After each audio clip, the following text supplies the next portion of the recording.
Alright.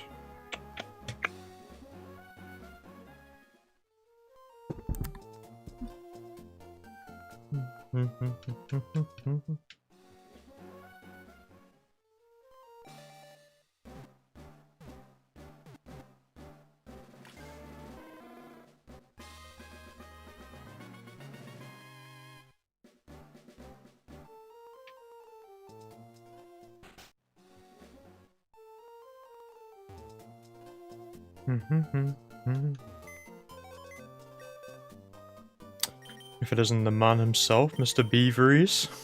I was just watching some of your gold symbol attempt with the bayonet. Didn't take you long to bring that one to life, did it? We've had 2 bayonet videos already.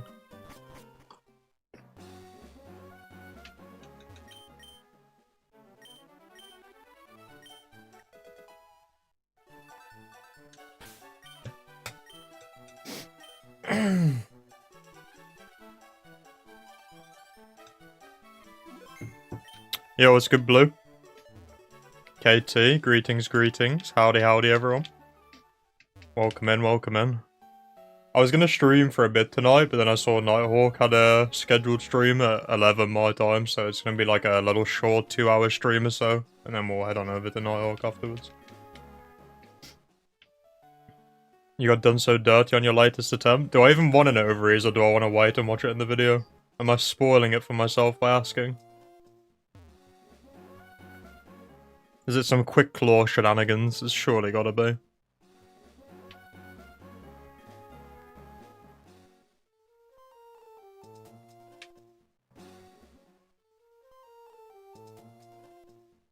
Did something happen to you recently, Bluestone? I'm trying to remember. I feel like you were talking about something that happened in Riley's chat. Did you get like a good Pokemon or something?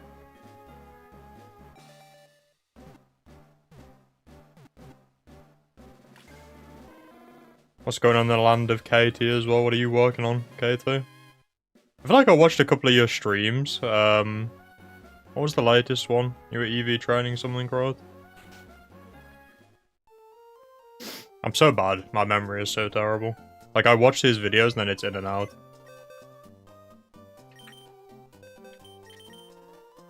It's just my brain rot to egg hunt alongside. More than just a quick claw? Oh no. Quick claw into bright powder into crit quick claw. That's my guess.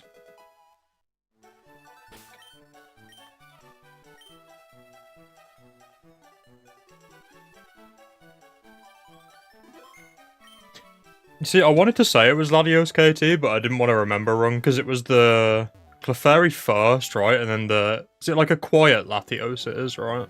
It's a bit of a weird, one to EV train, I guess. Or like a weird one to figure out the stat spread on.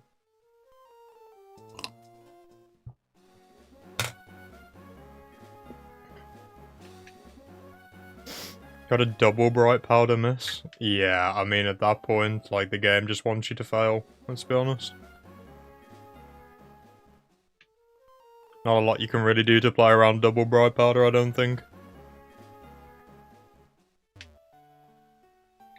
There are some times in the tower and the frontier where you're just at the mercy of RNG. And that's just how it is.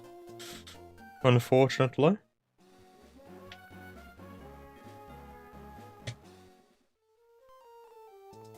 My latest quest, outside of just doing the Charizard stuff, is I'm trying to buy some TCG cards at the minute.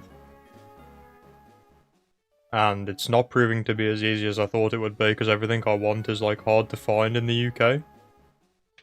Since we decided to leave the EU, I now have to pay like 20% extra tax on top of all the imported cards. So like I really need sellers in the UK to make it worth it, and there's not that big of a market in the UK compared to the rest of Europe. So it's being a bit of pain in the ass to find the cards I want and the quality I want.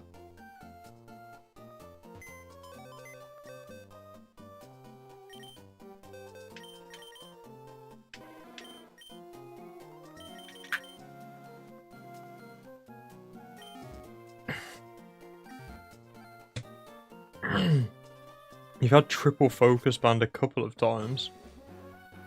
I assume focus band's 10%, right? So that's what, like 1 in 1,000? It's quite surprising you've had that a couple of times though, Breeze, because not that many Pokemon have focus band relative. That's pretty unlucky.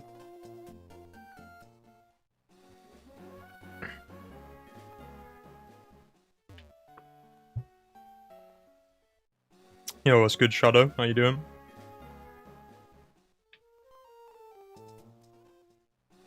Buying cards to play TCG? Nah, it's for collection, Kato. I know Japanese is cheaper, but I prefer the English cards, to be honest with you. I don't mind paying more, like, I'm trying to buy some, like, nice quality PSA ones, like, graded, but, it's proving to be a struggle to find them in the UK. I'm still debating what I want to buy in my head. I've got a couple of options that are going on right now.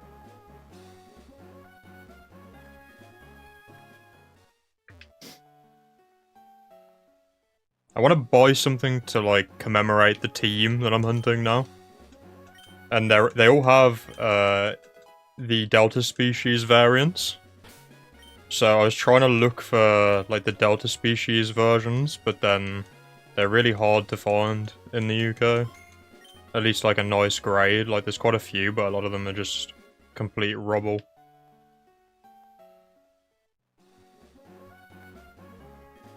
Just the other night you bought a Fire Red e-reader card for 10. Which one did you buy, Kato?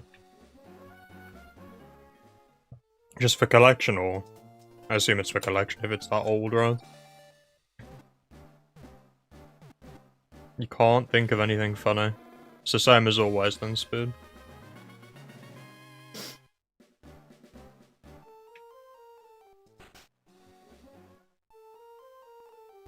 That's so funny you say that, KT, because that's one of the cards I was looking at.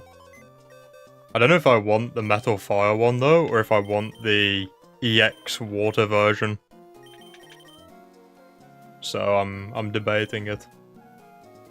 Because I think if I want the regular holo versions, I'm going to want the reverses, like, rather than going for the EX ones. I want the reverses for the stamps, but then it's hard. Because those are quite expensive and rare.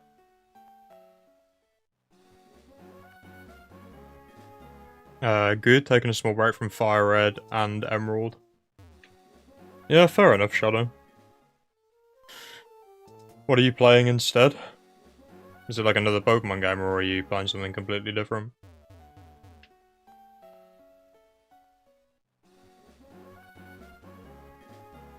Would have been cool if they made the Delta species and region in the games. Yeah, I can see that. I think it'd be cool to have Delta species as like a remix, but I don't think that's that different from like regional variants, really. I'm not a massive fan of when they take like old gimmicks from like sets and then they just recycle it. Like, you know, the 25-year celebration version of the cards or whatever. Where they just take the old versions, like redo the holo and then put a new stamp on it. I quite like when the things are actually locked to their respective sets and age ranges. It's why I never really got that into Yu-Gi-Oh! Collecting, because there's just a million reprints of every card, and that doesn't really do it for me.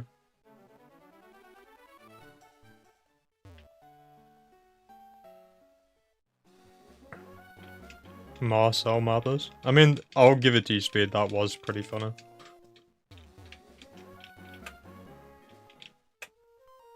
You know what they say about a broken clock?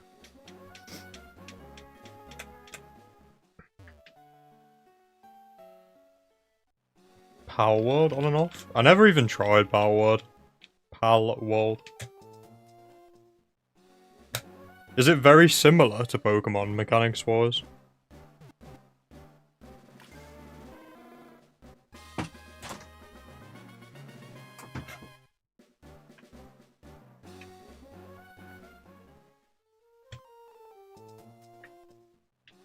(2004) Japanese e-battle Fire Red and Leaf Green Super Nerd Owen Pikachu.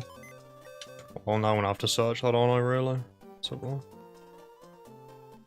Not Amazon. Where's eBay?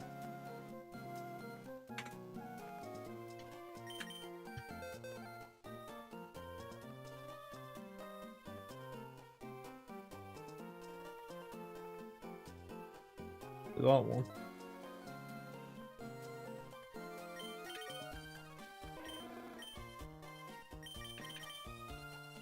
AO26. I see AO27. Is it quite rare? Must be.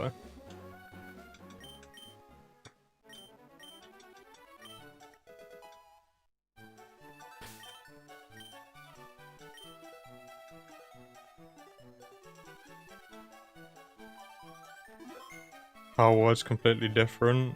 More like Ark Survival. I mean, I'm not really surprised Nintendo's trying to sue them though, Shadow, because it's just, they've got to do their IP thing, right? Like, even if they lose, like, because everybody thinks it's like a Pokemon ripoff, if they don't try and sue them, then it infringes on, like, you have to defend IP to keep your IP intact, right? Or at least I think you do in the UK legally. I'm sure it's probably the same elsewhere.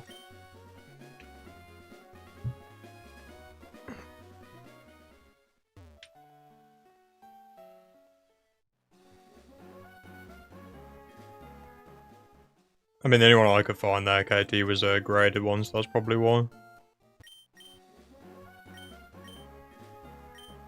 Did I find some interesting eggs? Oh, blue. I got a diabolical one. I mean, coming in here. I've got like a reject box I've been keeping. I got the most diabolical one to date. I think it's this one. Yeah, this one. This one here has 31 HP, 31 defense, 30 special attack, which is what I need for my hidden power, 31 speed, and 30 special defense. So it's missing 1 point in special defense. So that one's like one single IV off 5 IV that I need, which is incredibly annoying. But what can you do?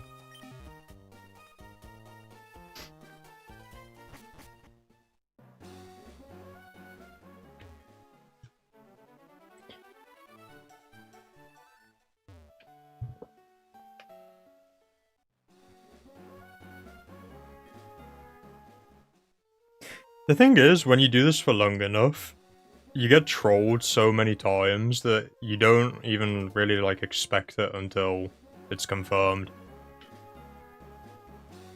It just, that one kind of got me, though, because I didn't realize, under my old, like, stats table I had, I thought it was confirmed 31 at level 12, but it's not confirmed until level 13. And I forgot that it needs to be 22 at 13, so I thought I'd got it, and then I realized that I needed to level it up again. Or, like, not level it up again, I realized that the special defense was wrong at 13.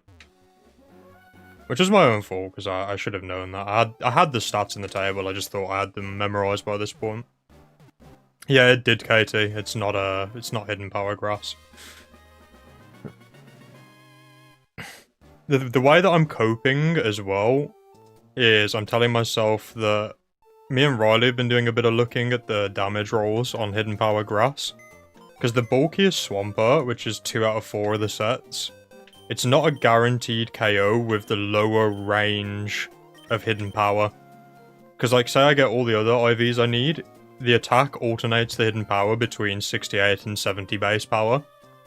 And the 68 base power doesn't guaranteed one-shot at level 50. And at level 100, neither of them guarantee one-shot, but the 70 base power is like a very good roll to kill. I think it's like 83% or something. So ideally, I want to try and get myself a 70 base power, but to be honest, if I end up with a 68, I'll probably just take it at this point. Because, like, it's still a good roll to kill. I think it's like 60-something% with 68 base power, and then it's 83% at level 100 with 70 base power. So I'm using that as, like, my mental way of just coping with my RNG at this point. I've got a solid 2 weeks off work now. So I'm gonna put in, like, a serious grind for this and try and get it out the way, because I want to go back to shiny hunting.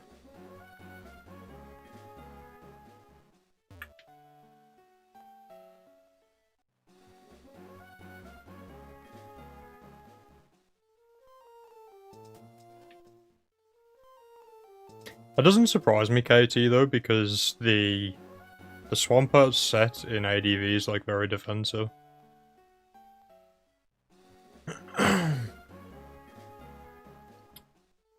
Surely we'll be watching that speed, surely.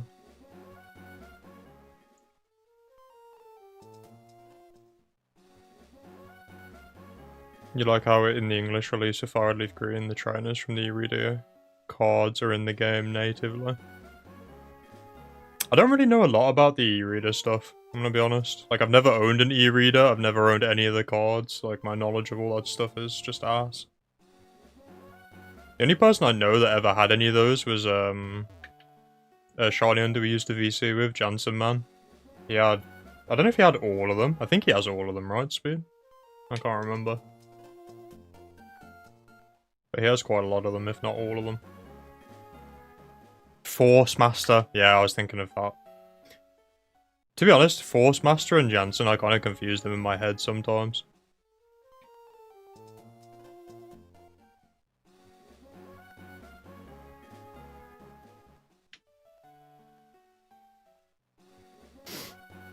We were trying to figure out, because there's different damage rolls at different levels as well. So I was trying to figure out what level is the best level to stay at for the open level. Because level 60 gives a better roll to kill the Swamperts with Charizard. But then the problem is, the HPs are then not divisible by 4, so I don't get the better substitute. So I've got to like figure out which level combination gives me the best roll while also giving me the substitutes I need. Which is going to be interesting. But I might just go to level 100 anyway, because it's just cooler.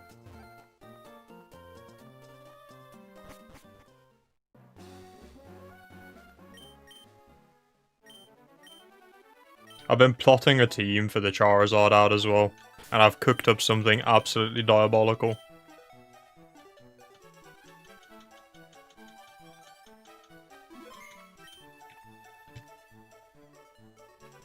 I'll paste it in the chat in a second. Just gotta find where I posted it.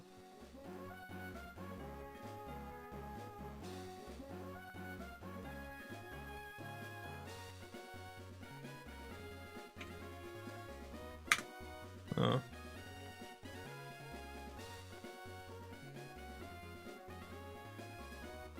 Right, I need to fix which way around now.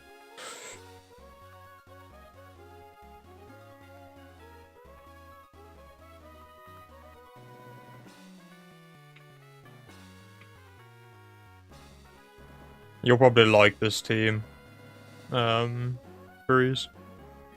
Oh, I can't fit it all in the chat in one go. 1 second.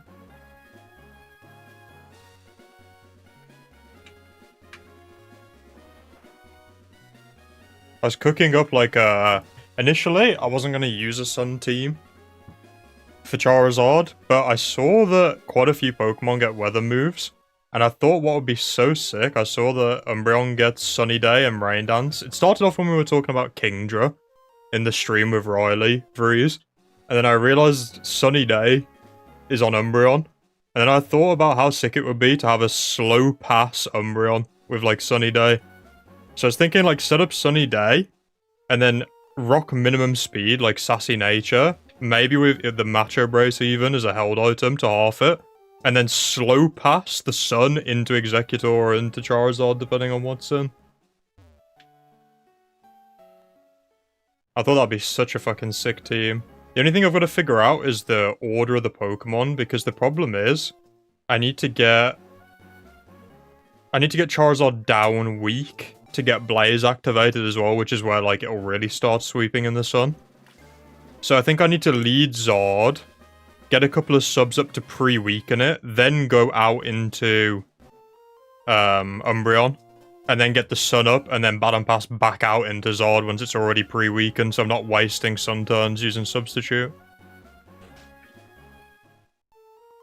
But, like, I think it'll be really, really cool. And, like, there's some secret, like, benefits to it, right? Because, like, Executor has Chlorophyll, so it obviously gets the speed boost.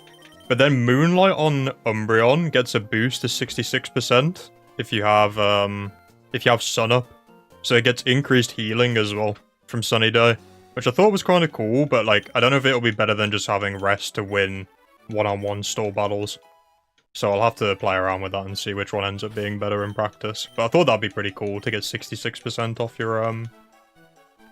off your Moonlight. And then you've got Fast Boom on Eggy as well.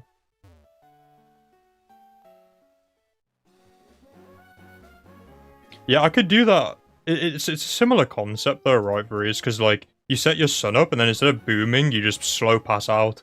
So, like, you're burning the same turns either way, right? Unless does Explosion ending the turn, like, not use a weather turn? Or is that... Does it... I assume it still uses the turn, right?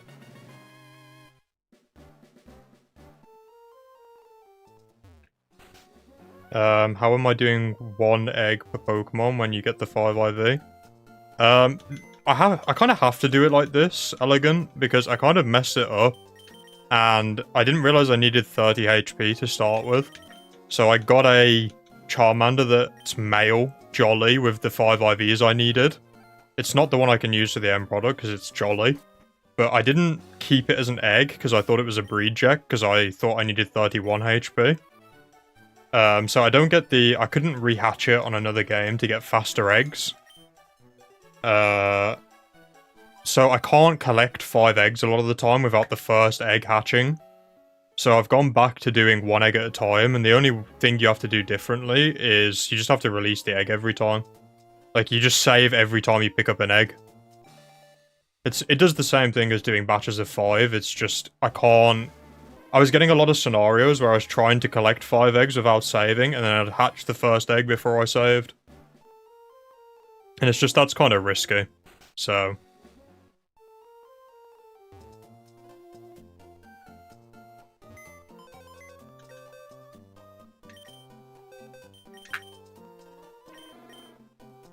I think if I accidentally hatched a 5 IV and hadn't saved, I'd probably shoot myself at this point, so...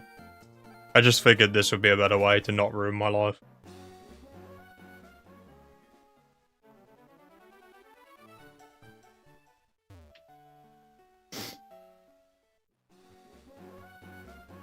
I was looking at, like, when I was building the team, I was looking at damage rolls, and it's not perfect. Like, Executive, for example, has Miracle Seed and that's set above, because it's a roll to kill Laprases and some of the Walrein sets with Miracle Seed on it. Like a plus special attack nature Miracle Seed Solar Beam. It makes the roll, like, a lot better if you rock Miracle Seed on it. Which isn't really ideal, but it kind of is what it is. I couldn't really justify giving up any of the other move slots. The only other thing I was debating with the set was trying to fit Leech Seed on there somewhere, but I just think Sleep Powder is probably better as the last move. I think Solar Beam, Psychic Explosion, Sleep Powder probably makes the most sense. Because with Chlorophyll I'll be outspeeding most mons anyway, so I can sleep them and try and kill them first.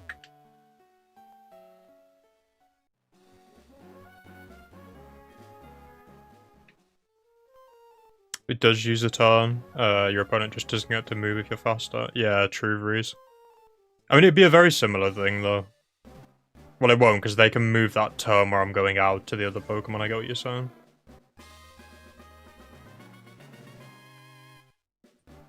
It was funny looking at the EV spread for Executor as well, because you want it to be fast for Chlorophyll, but the way the base stats fall, because its base speed is so slow, you're actually better off using a negative speed nature and reinvesting in speed. You can actually get more bulk that way than taking off, like, special defense or defense from it.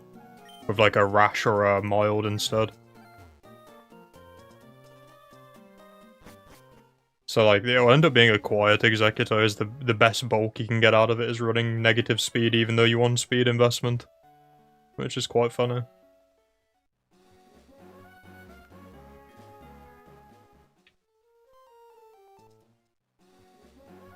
I just think Slow Pass is a really cool thing that no one really uses, and when I saw the weather, I was like, that is the perfect chance to use it. Because if you run like a sassy Umbreon, and you rock the Macho Brace, I think you're only at like 60 raw speed stat or something like that. So you'll slow pass against the vast majority of Pokemon. And like the ones that you won't will be things like, I don't know, Slowbro or Rhydon, which are just gonna hit into Rhydon anyway. Or hit into Executor for like bad damage.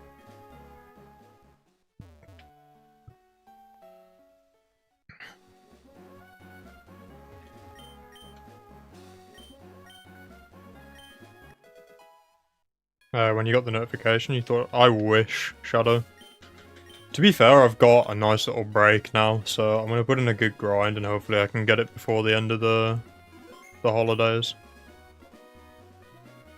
Yeah, I have no idea either, Vreeze. I just had the idea and I was like, that would be so sick. Because, like, it'll make Charizard, like, if I have Sunny Day up with Pataya, like, the damage rolls on Charizard are ridiculous. Like, you wouldn't even need to rely on Fire Blast that much if you have that up, because you'll be OHKOing pretty much most neutral mons with just Flamethrower. So I'd be very... I don't want to invest all the time into doing, like, the God tier, like, setup yet.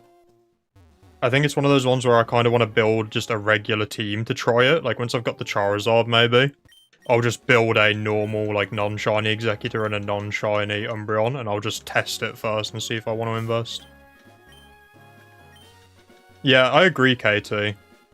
There's some things are going to be an issue with that. The thing is, like, bulky waters, you can Toxic with Umbreon. Like, say... Like, realistically, Eggy's going to be the answer to those, and you'll have Sun Up, so you...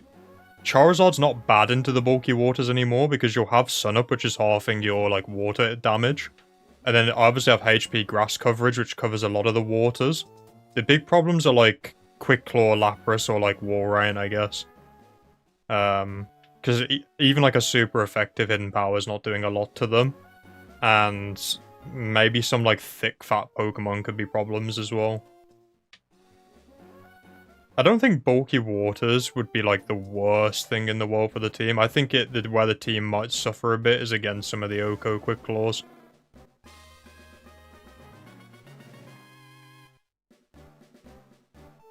You were thinking Kingdra is probably lethal. I don't know if Kingdra beats Executor straight up, though, because Executor will be faster, I'll Solar Beam, which will be neutral. Or, like, if worse comes to worse, I could just Boom as well. And, like, presuming Sun's still up, like, I probably don't die to one Ice Beam, even if it has it, and then I can probably just Solar Beam again. I'd be very surprised if 2 Solar Beams doesn't kill Kingdra. Kingdra's a problem for Zard, though, for sure. It could set Rain, but say it sets Rain, I already hit it turn 1 with Solar Beam. So then again, you could always just go back into Umbreon. Like, you don't have to hard commit. Again, I'd have to play around with it and see how it actually, like... It's easy to think about, like, routes in your head, but then in reality, it often ends up very different in the tower. Like, there's definitely some holes that that team doesn't cover properly. I think fire types are kind of for that team as well. Because, like, you've got what? Explode on Eggy, Psychic on Eggy. And you can probably stall some of them out with Umbreon if you don't set your own Sun Up. But, like, if you set Sun Up, Charizard can't really hit them, they can't really hit you. It's just kind of like a stalemate.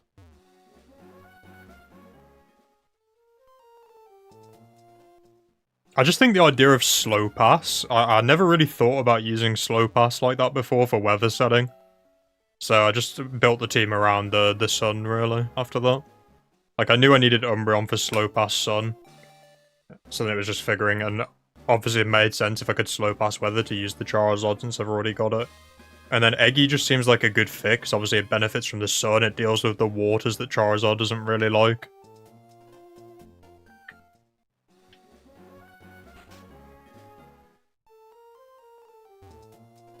You just managed to hatch 4 IV Adamant.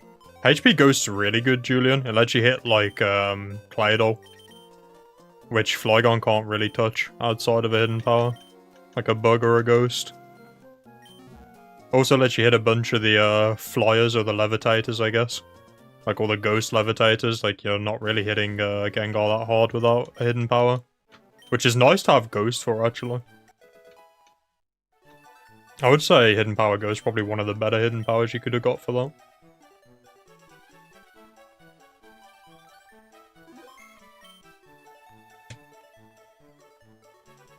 That's all fun and games, Katie, until you get baited by going for Hidden Power Ghost and then get Ice Beam Lunatoned. One of the absolute trolls that Lunatone gets Ice Beam makes no sense. Like, I get it because the, what's the fire one called? I'm forgetting. Soul Rock obviously gets, like, Fire Blast and stuff. So, like, Lunatone's like its opposite, so they give it an ice move. It kind of makes sense.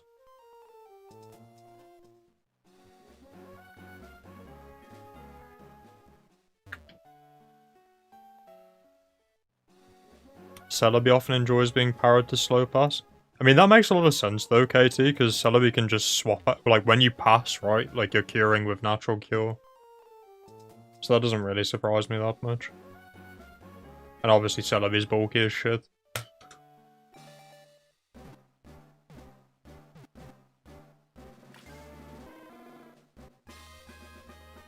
What is slow pass? So, if you're slower than the enemy Pokemon, Shadow, or like if you're a slow user of Baton Pass, you get hit before you swap out. So, take the team that I'm trying to build, for example. If I'm going out into Charizard, Charizard's very frail. It doesn't want to get hit by a move. Whereas Umbreon is very bulky and wouldn't mind getting hit by the move. So the idea is you have a low speed investment on your Baton Pass Pokemon, so that you get hit before you swap, rather than swapping then getting hit. Sorry, I just realized I missed your message earlier when you were asking about that.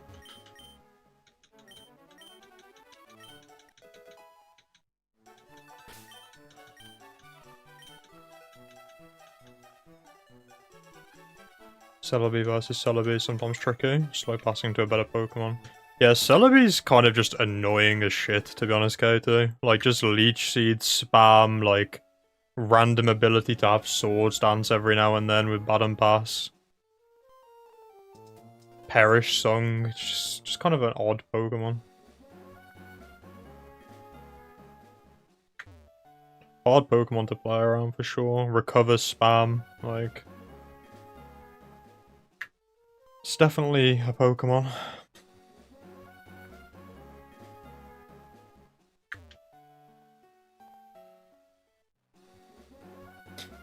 Yeah, it's probably one of those ones that's fun to use, but not so fun to play against. There's a few ones like that in the tier, I think.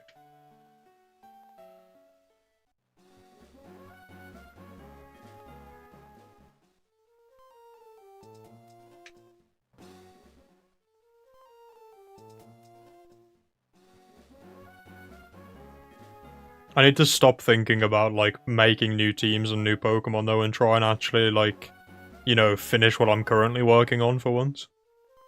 It's just when there's so much free time of just, like, cycling left and right, your brain just thinks of, like, a trillion other things you can set up.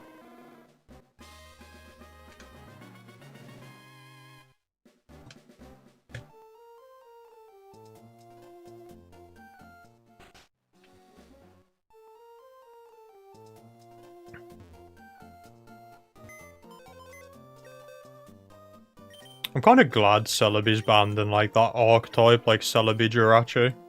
I think they would kind of trivialize some of the challenges a bit. Why is there 9644 on the left and 9648 on the right? Welcome in, Liquidated Rice. The one on the right is counting number of eggs collected, and the one on the right counts number of eggs hatched. So it just means I don't have to keep going in the party over and over and over again trying to figure out how many I've got left. When I used to have this set up and I didn't bother like streaming it or anything, and I just put the layout in afterwards in editing, I'd have 3 counters and I'd have one that would count number of times I've saved as well. But it just doesn't really fit on a layout. It doesn't look very clean having 3 counters, so...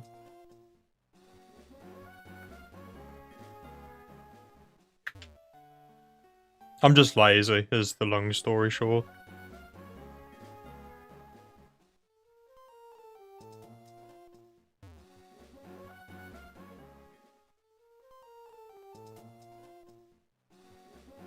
I totally understand that when you're on thinking that hard, your brain starts to wonder. I think it's like a shiny hunter's curse, to be honest with you. happens to everybody. As a shiny hunter, you just spend like hours and hours and hours just doing basically nothing. So all you sit there and think about is like, what do I want to hunt next? And then that's just transferred across into this now. And I just build teams in my head when I get bored.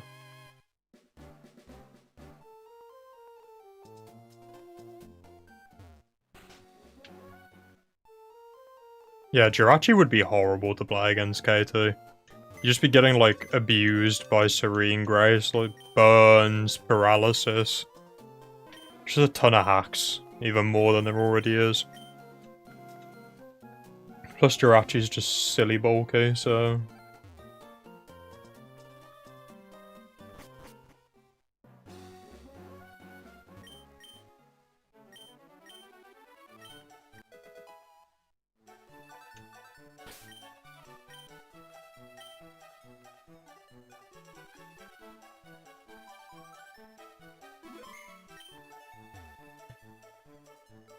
I really want to try the record mix glitch to get a shiny bottom in a Premier Ball.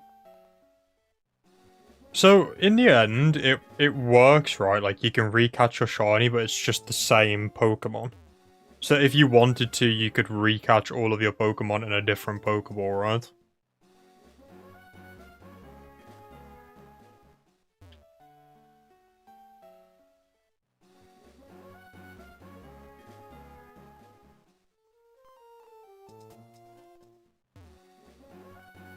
That could be kinda cool. Only one per save file because it costs a lot though. Yeah, true. Has to be your TID, SID. So you'd have to either like use PKX or Ace or something to change them basically. If you actually wanted to do it without just getting a bad egg. So it would either have to be on the save file that you already found the shiny on, but you could only do that once, or you'd have to then just manipulate the TID, SID.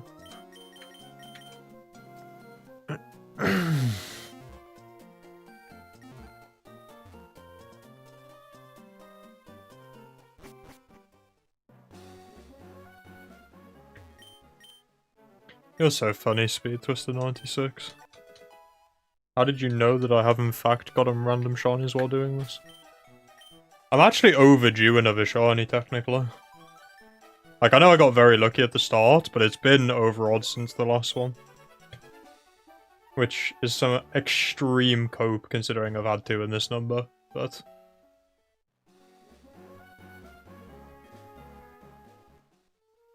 You have to make sure Jirachi couldn't be broken for your battle events. Luckily it wasn't chosen that much. What do you mean by battle events, Julian?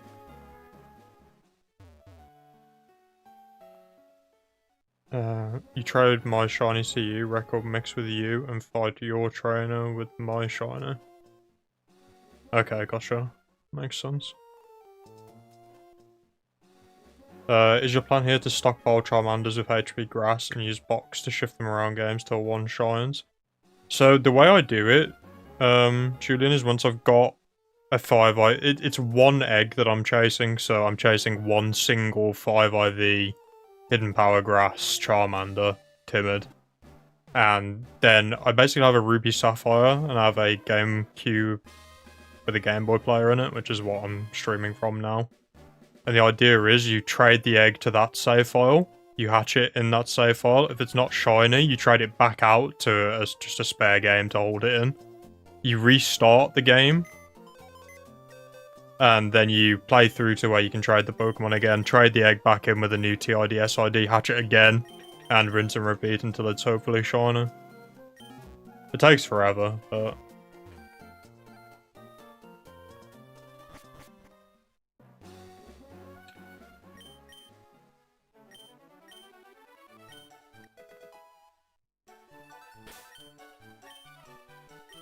You have 40 plus battle ready mons on your Emerald.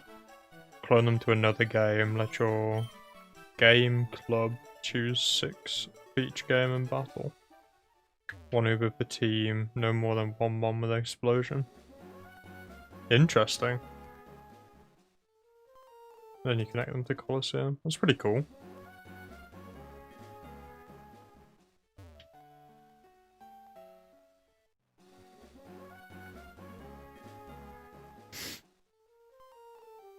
would I ever consider doing the RA Coliseum. Is that the one that Riley was doing? Like the post-game one with the hard double battles? The thing is, I don't think that would be as challenging for me, because obviously I've got 5 IV Pokemon.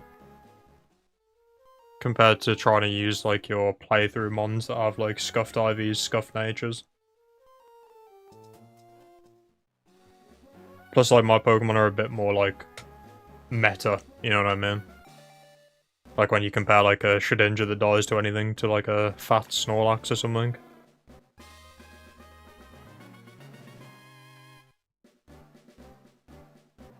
Or like a Salamence, I guess. Like, I have a pretty meta team that I'm building here.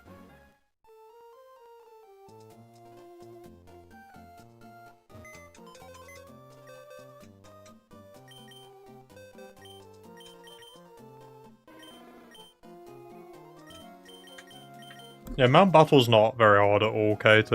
I think the RA Coliseum, I don't know if that's what you're on about, but I think that one's a bit harder. I'm just not sure how hard it would be. Relative. I think they have some pretty good Pokemon and some pretty good sets in there, so maybe it would still be a challenge. I'd be down to give it a go anyway and just see what it's like. I think once I've got these 3 mons kind of built, I'll want to do everything I can with them anyway. So I could see myself doing like the full Gen 3 Ribbon Master. I'm not trading them up and doing the full Ribbon Master because, to be honest, I just don't really care about anything other than Gen 3. But I'll do like the Gen 3 ribbons, I'll do like everything I can on them basically. In these games.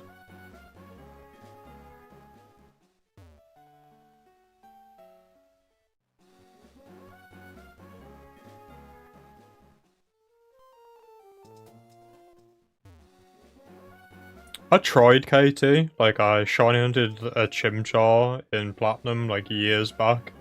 And I did a couple of hunts in Gen 5, but I don't know. All my nostalgia is in these games. It's the only thing that really interests me. Like, shiny hunting only really interests me in these games. Like, these games are just the best. In my opinion, by a solid margin. I think the style of these games just looks the best as well. Like, the styling of Emerald and the art is just so good.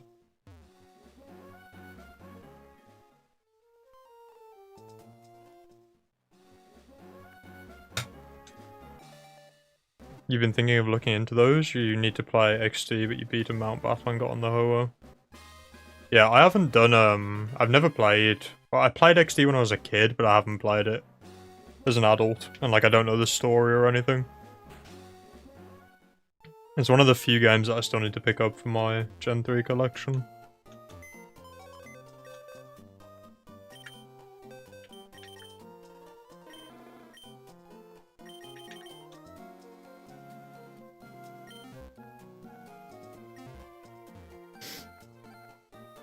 You heard that they messed up Mount Battle, set the IVs and EVs to 0.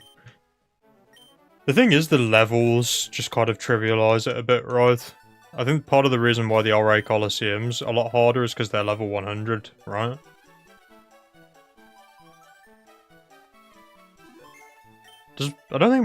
Mount Battle doesn't get up to 100, does it? I don't think. Like, I know they get higher level as you go up, but I don't think it hits 100. I could be wrong.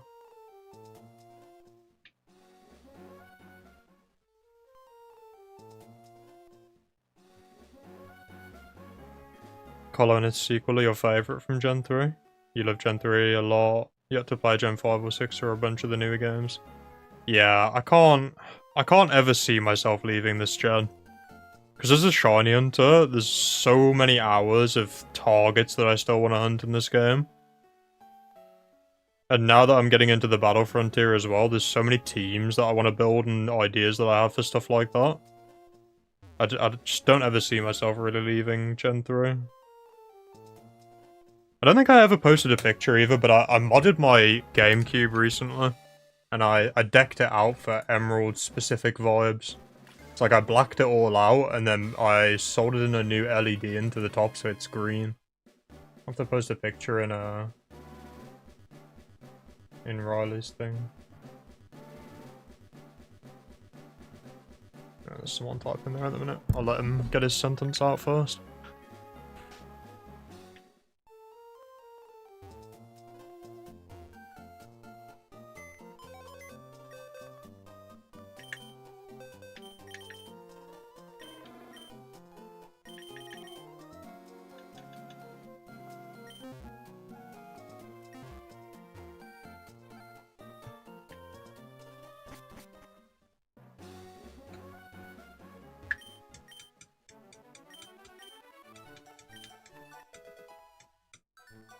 I didn't get a green one, Julian, no. I just, I put a new faceplate in it because I had quite a yellowed one. When I started the Solomon's Hunt, I bought a GameCube so I could get a Game Boy player to record.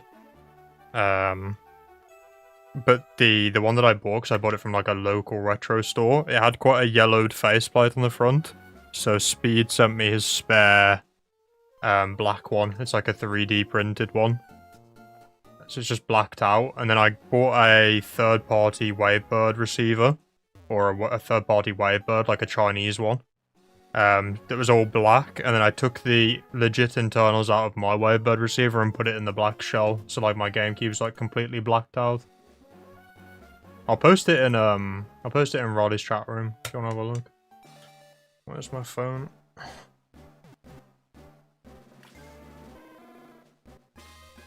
I think Roddy should add a channel to his Discord for, like, stream chat, so I'm not, like, putting it in general, but what can you do?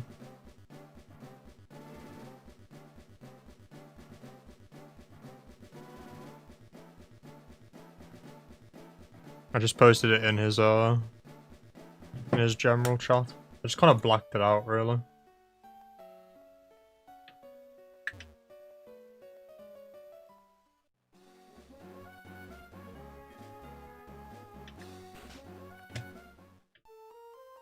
Yeah, I don't think anyone minds, Julian. It's just kind of, you know when someone's, like, trying to say something and then I just post, like, a random picture? Because, like, someone was, like, in the middle of asking about something and then I just randomly whack a GameCube in the chat with no context. It's more so just to, like, not be rude, I guess. If people are already having convos in there. Like, you don't just want to, like, drop random things in the middle of other people's conversations. I don't know if I agree with that statement, Liquidated, about 4 and 5 unobjectively being peak. I think it's true that most people prefer their first gens, but my first gen was technically Gen 1 or 2, I guess, but Gen 3 is my favourite. I think you'd be surprised by the number of people that think Emerald is the best game ever. I'd say the majority of people probably think Gen 4 is the best overall, because Heart Gold Soul Silver is quite a good game. You've got, like, following sprites, you've got the extended region. And obviously you've got 2 full, unique sets of games, right? You've got Diamond, Pearl, Platinum, the whole of Sinnoh, and then you've got Heart Gold Soul Silver with the extended region, which I know isn't, like, all brand new, because it's kind of like a remake, but I'd say that, as one gen, is probably the most casual content. But I think Emerald by far has the most replayability, and I think Emerald's the best individual game. Which to me makes Gen 3 peak. Personally. But I can see the argument for Gen 4. I personally don't think Gen 5 is the best game. Like, I think some of the post-game stuff in Gen 5 was really fun. Like, is it like the battle tree or whatever it was? I think that's really good. And I think Gen 5 has a great post-game. And I think the region in general in Gen 5 is really good, but the art style wasn't really my thing. Like, who was talking about it looking like blobs? Shadow. Like, I think when it zooms in on the Pokemon and they get, like, super pixelated in battle, that art style's not really for me, personally.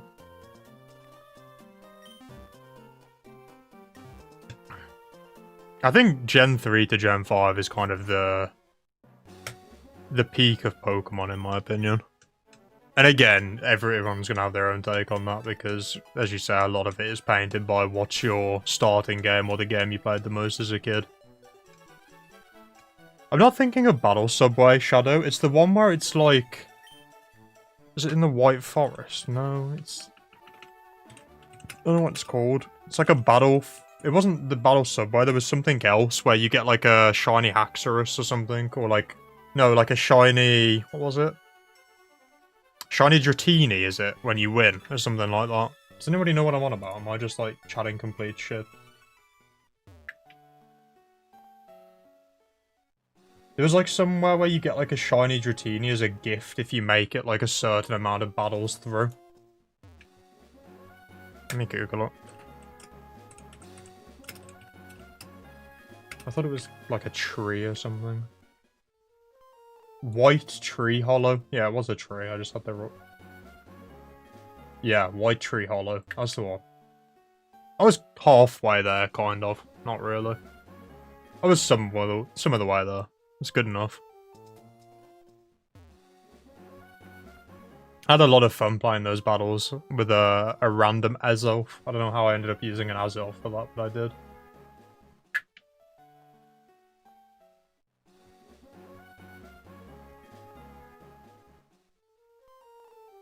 It's been a long time since I've, like, played Gen 5. And basically would have been after it actually came out, so however long ago that was. 10 years.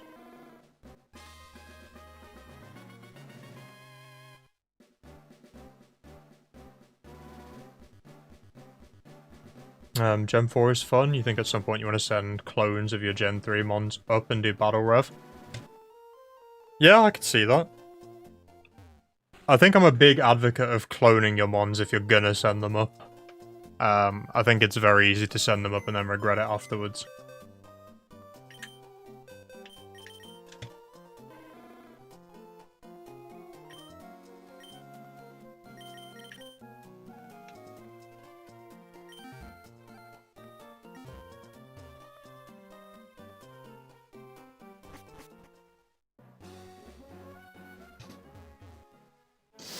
Emerald versus Platinum is a tough argument to take a side on.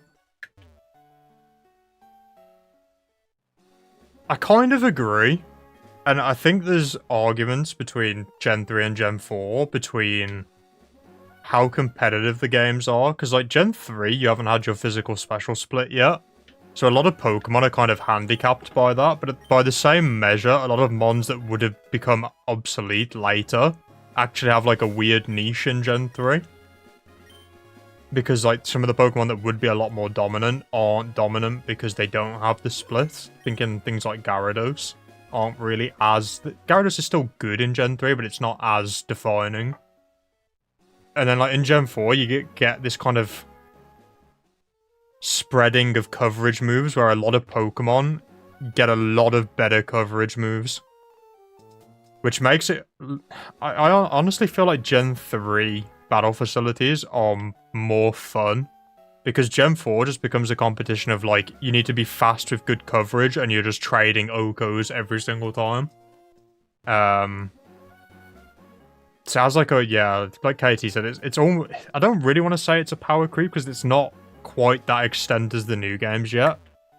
But, like, Gen 3, the pool of base stats that you need to be viable is a lot lower. Because I'd say the meta threats are a bit less defining.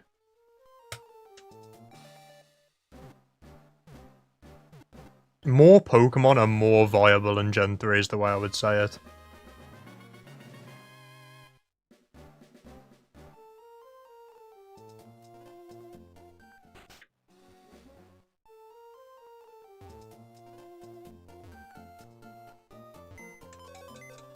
Gen 5's region layout is the worst thing about it, especially compared to how good Sinnoh and Hoenn were.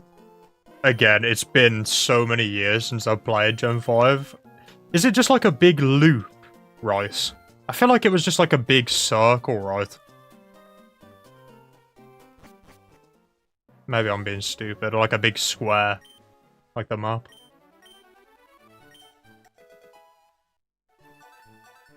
You bred and built a Gyarados, but now wish you took the time to get HP flying.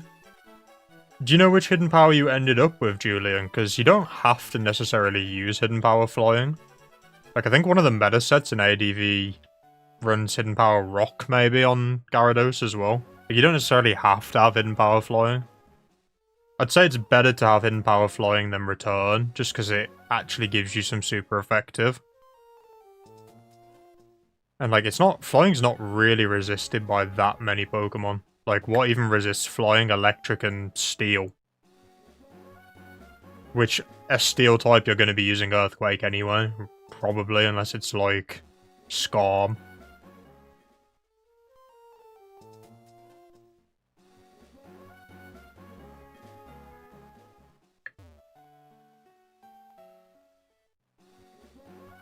I think Gyarados got Dragon, but you'd want Flying or Rock. I think Flying's probably the best.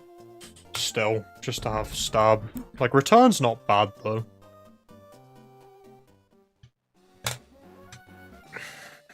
Unova's basically a circle. Story takes place on a perfectly linear map. Across the region, no town or city can be visited out of order. Yeah, that's kind of boring. I do like when it kind of lets you roam around and do your own thing. It's one of the things I always kind of liked about Kanto. Is like, you can take the gyms on in whatever order you want, really. A lot of the gyms are skippable towards the middle of the game.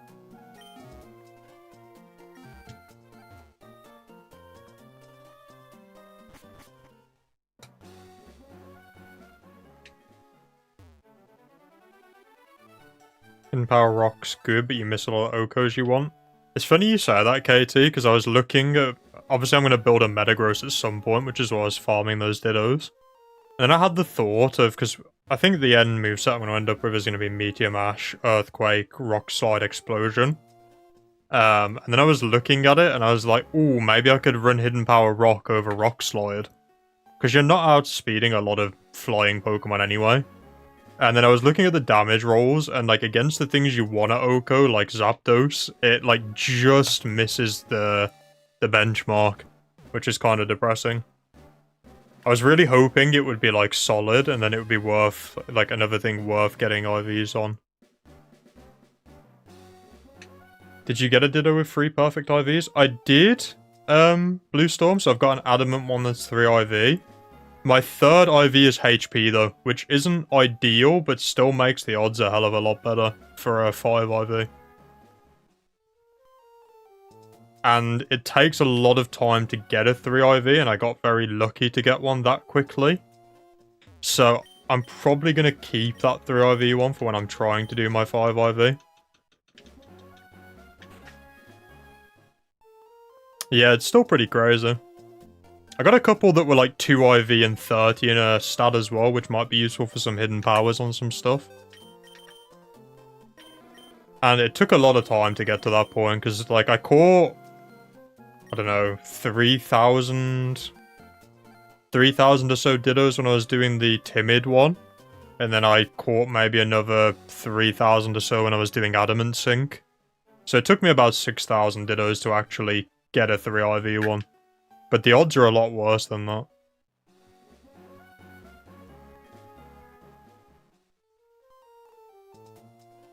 Don't forget to save. Thanks for the reminder, but one thing that's really, really underrated and nice about doing a single egg at a time is you don't have to remember to save every time. Like, if you mess up and you don't save one time, because you're hatching the last egg, or like you're hatching the oldest egg first in your party each time, as long as you've saved somewhat recently, like, you won't lose your egg either, which is kind of nice. Because, like, say it's, like, 4 deep in your party, and then you've hatched it, and you save, like, 2 eggs further in, like, you'll still have that previous egg saved, which is quite nice. So it gives you a bit of a buffer of, like, you don't necessarily have to do it every time. I try and do it every time, because it's good muscle memory to build. But, like, it gives you a bit of protection against, like, forgetting to save once. Which is kind of nice.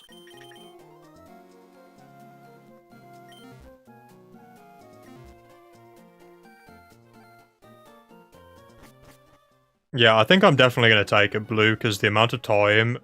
The Ditto farming is just so boring as well. And, like, that's coming from a shiny hunter, and I'm, like, used to doing boring stuff. But, like, the Ditto farming was just annoying, to be honest with you. It's not particularly enjoyable. You have to save every time, Rain, if it's like batches of 5. Like once you get your 5th egg, you need to save, but this does have a little bit of a buffer. Like, as I say, I've only started doing it this way for this egg, so It's relatively new to me as well. I'm just trying to keep the muscle memory there though, so I'm trying to save every single time just because it's good practice to get into.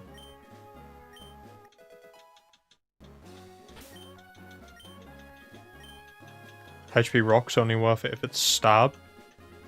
Yeah, KT. Like, a lot of the rock types are slow anyway as well. I think the only mon that you don't really want HP Rock on is probably like Aerodactyl, right? Because Aerodactyl's so fast, you can actually kind of abuse the flinch with it. And like a 30% chance to flinch is pretty significant. Definitely feels worth the 10% chance to miss in my opinion. But like a lot of rock types are very slow, so I can definitely see the argument for running HP Rock on those. Unless you're missing like damage rolls to kill something. Yeah, I mean, it's kind of different though in Tower to ADV though, right, KT? Because in ADV they rock HP Bug most of the time for Celebi, but it's HP Flying has some use. And I think if you're doing, like, Tower, it's like, choosing between HP Flying and Aerial Ace is very hard. Like, your brain kind of wants to take Aerial Ace over Hidden Power Flying just because it's just nice. It's just nice to always be able to hit those double teamers.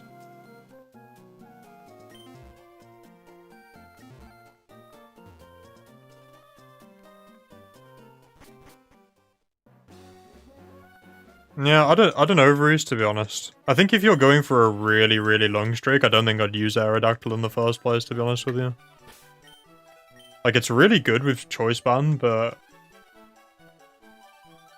again, like, it doesn't have great stab, and like, that's my problem with it. Like, if you really need like a fast sweeper, there's a lot of stuff that gets a lot better stab than Aerodactyl. And like, because a lot of the fastest Pokemon don't do speed investment, it's not like the speed of 130 is like that significant. Whereas in ADV, obviously everybody that's running something speedy, there's a lot of max speed investment going on. So 130 sees a lot more benefit in ADV than it does in the Tower. So I don't know if I'd really use an Aerodactyl as like a sweeping cleanup mon in the Tower. I mean, it's kind of nice that you can run Rockhead and run like Double Edge with no recoil or something. Gives you like a nice solid neutral hit to lock yourself into with CB. But Pressure's kind of nice as well, low-key. Don't know. Probably would run Rockhead if you're running Choice Band though.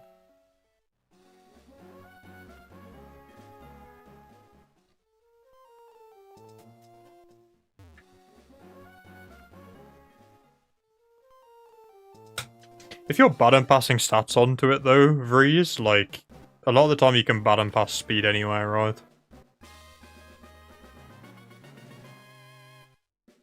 Maybe if you're just looking to bad and pass like a Swords Dance or something, that could be pretty good, like just BP a Swords Dance to it. Because you could probably get a Swords Dance up quite consistently, but if you're going to be BPing, a lot of the time you're going to be using like a Ninjask anyway, right? So you're going to get a +1 speed at least. So you don't really need Aerodactyl to do that either.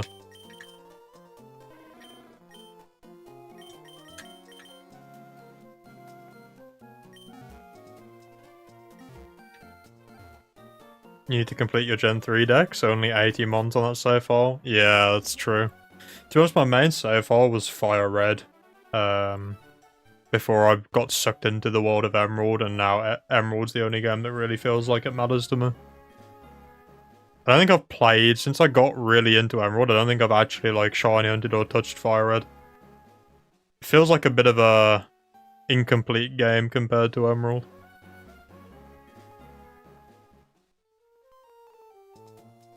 Ooh, that's interesting, Breeze. I like the sounds of that. Curse Pass.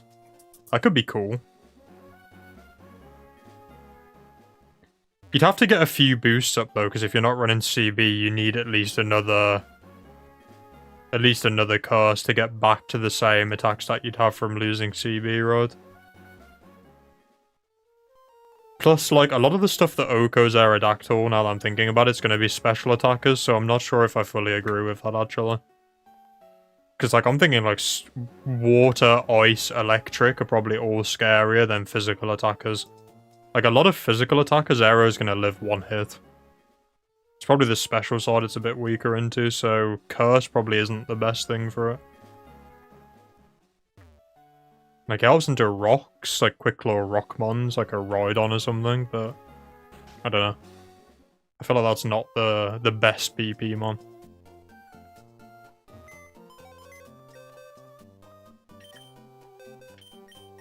Oh, whoops. I'm trying to release one that I haven't hatched yet.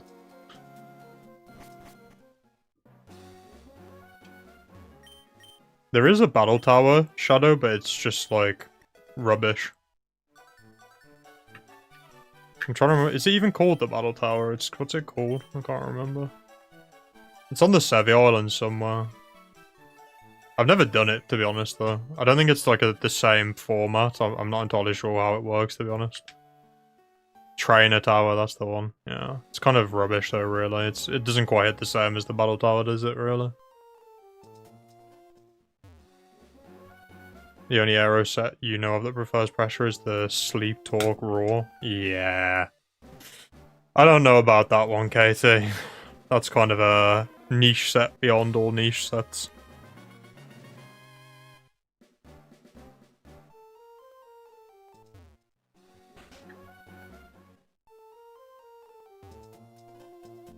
You need at least one speed boost to outspeed the fastest jolt. Yeah, because you'll be speed tying with arrow, right? The fastest jolt's max investment, isn't it? Like timid 252. Or I guess 255. So yeah, you'd be speed tying the Jolt 4.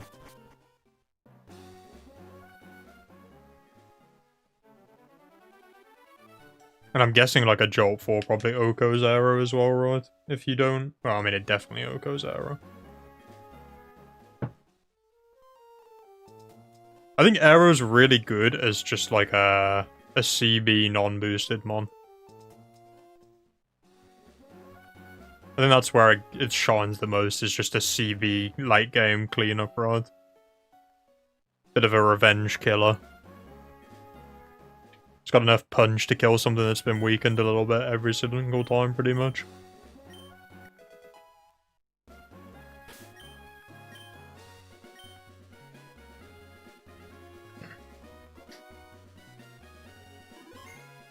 You know which mon I always thought was super fun to use? When I used the, when I did the Battle Factory, I got the Armaldo that was banded in one of my drafts. And that thing put in some serious work for me, banded Armaldo. It's a bit scuffed because it's not really fast. But like, it's pretty bulky and it was just quite fun to use. It's just a shame, like, Bug is just terrible in Gen 3. Like, you've got Mega Horn and then you've got, what, HP Bug, literally.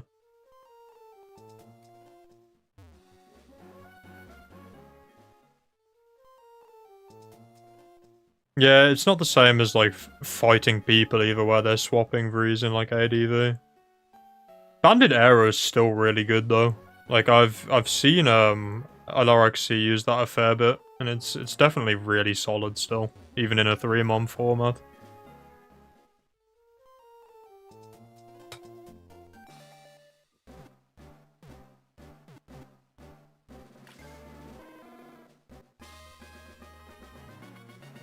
It's never gonna be bad with 105 attack, 130 speed, you know what I mean? Like, whack Choice Band on it. If you get super effective coverage of any type, you're probably, well, you are Okoing most mons. Other than, what, like a Reggie or something? Like a really fat, like, Rhydon or Steelix maybe lives. Oh, right. I'm almost releasing that, and that's a check.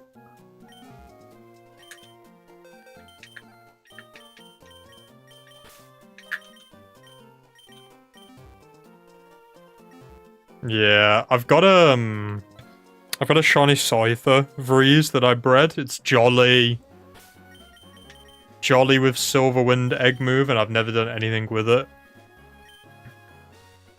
It's not... Silverwind is just not great. It's pretty bad.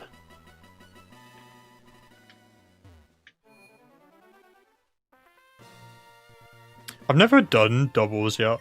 Like, I don't think I've ever done doubles in the tower. Oh, wonderfully outstanding. Defense is a good one to say. Alright. Let's go level this one up. Defense is normally the stat that's missing the most with Charmander, because the high roll defense stat at level 5 for Charmander is 14 to 31. So there's a lot of times where you end up leveling it up and it doesn't have defense. So it's really nice to see defense as like the first stat revealed though.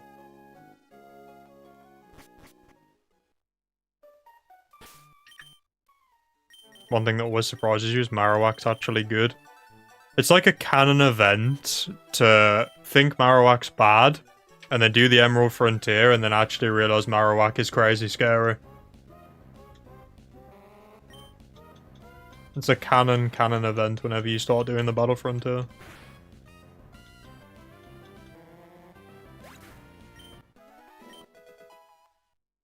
Same DOR. It's kind of my main game now, Emerald, and Emerald is by far my favourite game now. It's not even close. I think Emerald's pretty far above Fire Red. Because Fire Red used to be my main game, and it used to be where I did the most shiny hunting and stuff, but I haven't touched it in a while ever since I learned of the joy of Emerald.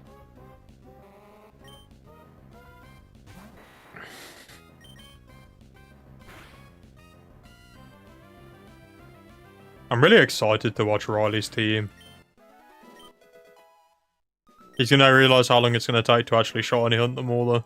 So that's gonna be funny. But like, I really can't wait to watch him use it. I think this is missing special attack. I'm pretty sure it should have 21 at that level. I think this thing is missing special attack.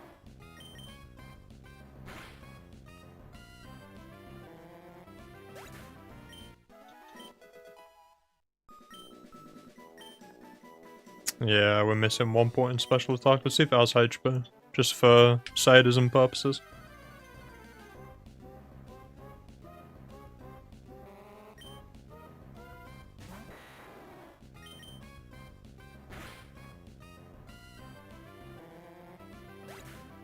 Don't show me +3 so I can cope better.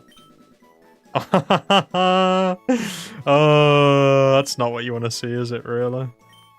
This thing's 4 IV. It's just missing special attack.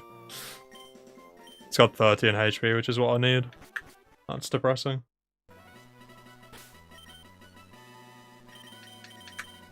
I'll add that one to the reject pile.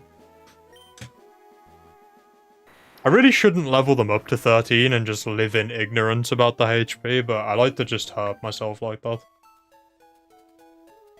The thing is, the ones that are 4 IV, I like to keep, so I can look through, like, whenever I back my save up, I like to just look through the breed checks and just see how close I got.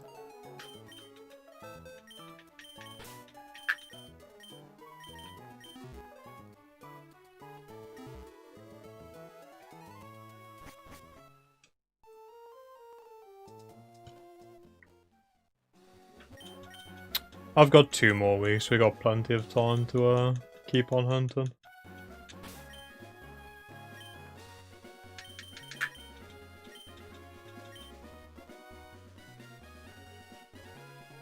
One thing I really wish is I didn't mess up the egg on the male. I really wish I had a different trainer ID, because this egg generation actually is kind of annoying. It's surprising what a difference it makes, like going from different species, different trainer, or same species, different trainer ID to same species, same trainer ID. Like, the eggs feel like they come just way more consistently when you have the fastest possible speed.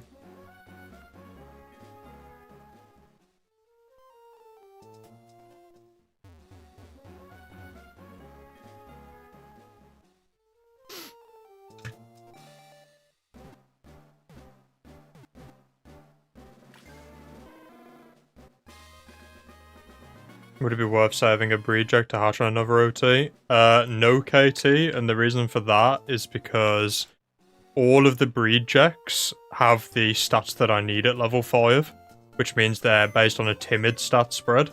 And if it's timid and 5 IV, it's already the one that I need, And if it's timid and it's 4 IV, it's worse than the parent I already have for odds-wise.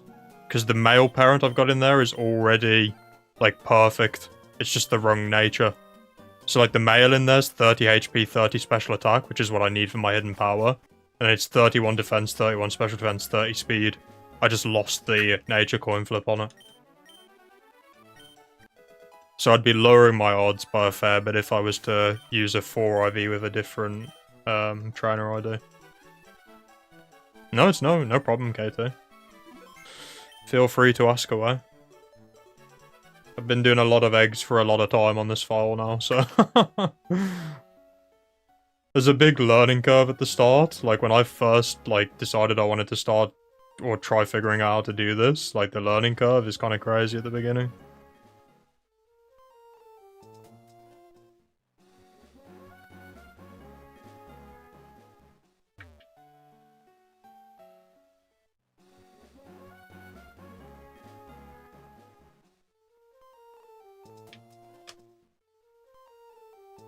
Usually get a nature you want, egg move, and then just hatch until the stats you want are good. That's the thing as well. I don't think if you go for just like a couple of IVs and then like 20 plus in the rest of them, like getting that isn't really that hard to do, like time wise comparatively. It's just like that. Like the more gain you want, the time increase is like exponential. So, like, getting, like, 3 IVs and a couple of decent, like, 4th and 5th isn't that time-consuming. Getting 4 perfect IVs and, like, a 20 plus is a bit more time-consuming, but still not that crazy. And then, like, getting 5 is just, like, a massive leap.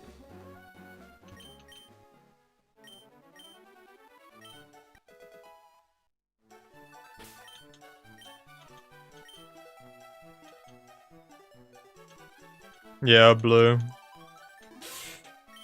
I had a really awkward, like, scenario when I was doing the Snorlax setup, where I had 2... The hardest part in Snorlax was getting the 4 IV female, and I had, like, a really awkward scenario where I had a choice of keeping a 3 IV female that had, like, the best odds to pass down, so I think it was attack, special defense, and speed, maybe, which are all, like, the 18% one. And then I got a 4 IV female that was HP, defense, special defense, speed. So it was 4 IV, but 2 of the stats were, like, suboptimal, and 1 was HP, which was, like, really suboptimal. So, like, I did a lot of maths to just figure out which one was better to use from that. Which was quite interesting, because it ended up being that the 3 IV one was actually better to keep.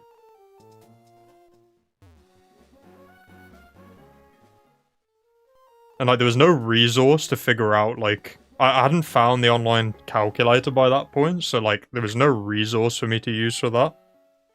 So I kind of just had to figure it out as I went along.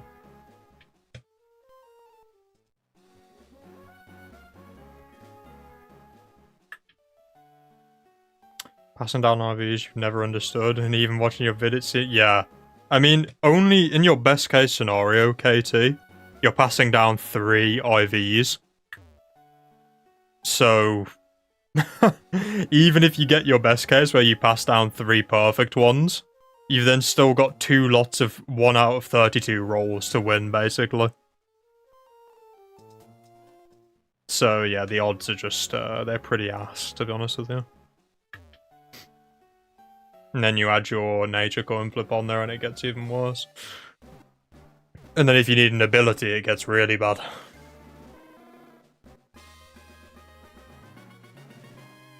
Which is why the Snorlax, I will maintain, is probably one of the luckiest things I've ever got in my whole time shiny hunting. Because when I look back on that and I look at it, I didn't even have an optimal 4 IV female in there. And I ended up getting 5 IV with the nature, with the ability I wanted. So, like, when you, like, compound those odds, it's, like, very, very crazy. I got incredibly lucky with that.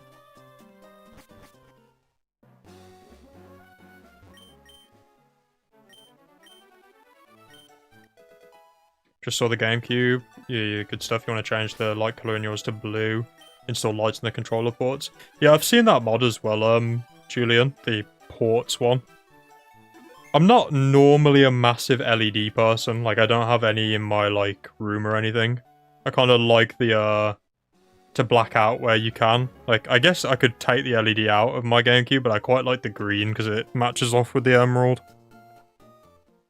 But, like, I think if you, like, color coordinate everything, I think the controller ports could look cool. Because I think you said earlier you had a custom shell as well, right? That could be pretty dope.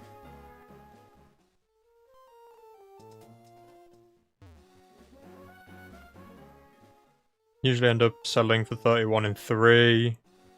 25 or better in other important stats, yeah. Those things, like, that's probably smart, Julian, because that's, like, good, but also not hitting the exponentially long part of it.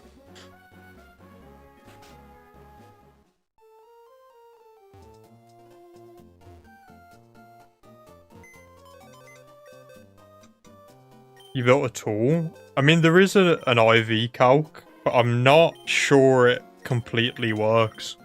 Like, I've got, like, an EXE that I found online, and I think it works for, like, doing 31s, but I think when you type in 30, it gives you the odds of it being 30 or 31 in the stat.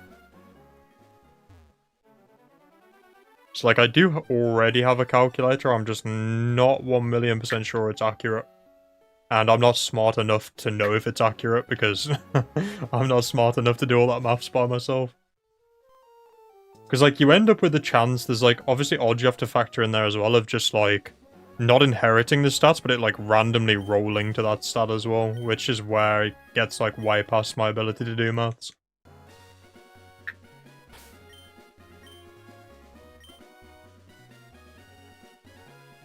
Is yours using Emerald, odds blue? I assume so, right?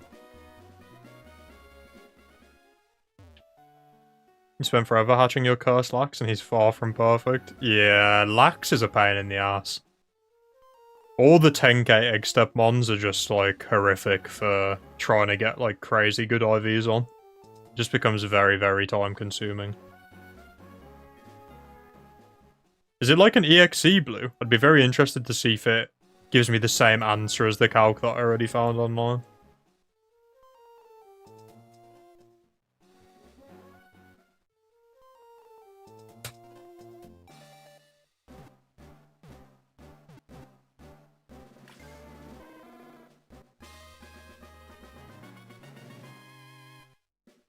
Like, I can do basic mental maths, but once you start getting to all that, like, extra shit, I just cannot do it. There's a lot of people out there that are a lot smarter than me, and I'll leave it to all of them to figure out. Don't know if links work here. I mean, you can try it. I don't know. I don't know. I don't think it'll ban you or anything. I hope it doesn't. I don't even know where the settings are for that stuff, so I hope it wouldn't do anything. It's just like a link to like a download, like a media share or something, media file. Or GitHub or something.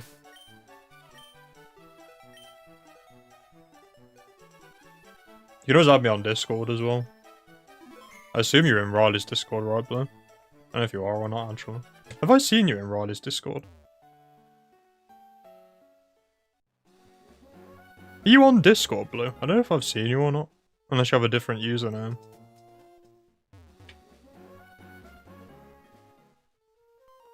It's just a web page? That's nice. Yeah, share it in general. I'm sure other people will find that useful.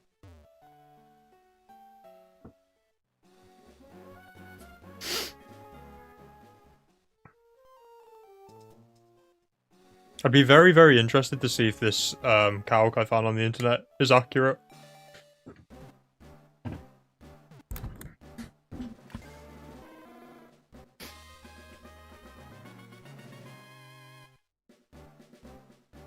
I'm getting really impatient to actually go and play the Battle Tower.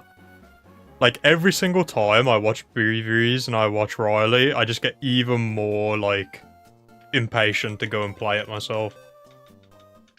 But, like, I don't want to play it until I've got the satisfaction of using my team to do it.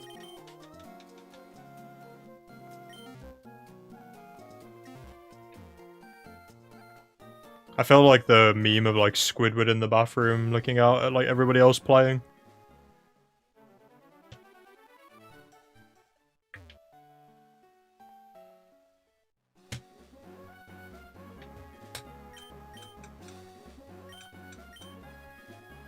Ah, interesting. What have we got? Number of stats with non-matching target IVs. Okay, so I'm assuming that's like wrong IVs, right?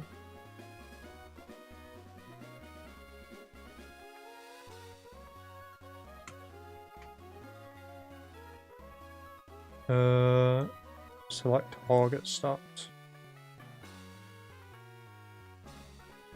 So we do, let's just say HP defense, say those.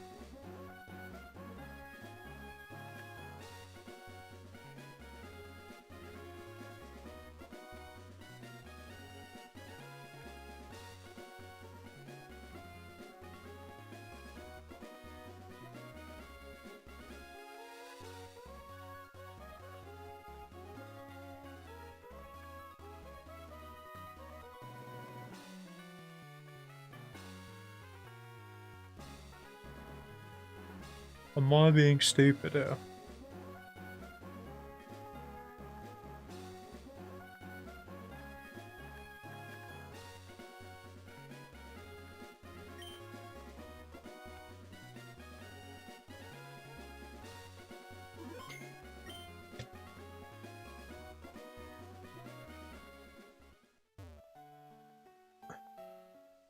Parent A, parent B. Yeah, I figured out the toggle and the stats bit. It's like I've got both set to 1, so parent A and parent B is set to 1 as non-matching, which I assume is like the missing stat, because like I don't want attack on either of them. So if I say I've got 2 missing stats on parent B, 1 missing stat on parent A, so say I'm missing attack on parent A, or like parent A attack isn't matching parent B, HP and attack isn't matching, so 1 and 2 respectively. And then I roll. Oh, it gives you the. Oh, okay. Sorry, I'm with you. It gives you the combinations of the parents. Sorry, I'm up to speed now.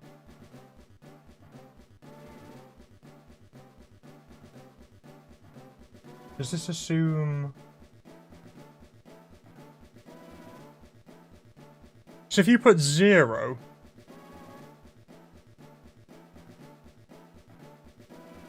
Do I need 1 or do I need 0?